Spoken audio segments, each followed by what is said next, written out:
skjer det mycket du. Ja, så här det ryker som fan nu. Fan ska det ut där. Ja, asfaltera ryker samtidigt. Där har du sett för. Så lite maskin brukar jag går igenom på Broadway. Så här nu. Ja. Här går det undan. Här går det undan så ut. Det går snabbt där. Asfaltera hela Arvika, hela världen. Det är bra det, så får vi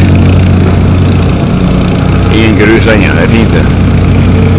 Det är mycket lätt att hålla rent selvfølgelig. Men det ryker ju åt i alla fall.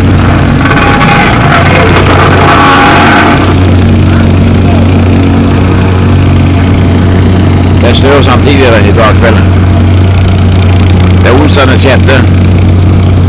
april 2000. Det er mai, mener jeg. Onsdag den 6. mai blir det selvfølgelig. 2014. Det er dagsspillet, asfaltering. På den nye parkeringsplassen. Her hvor skal stå garasje og sånne ting. Vi kjører bil under. Så er det, nå var det gjort det.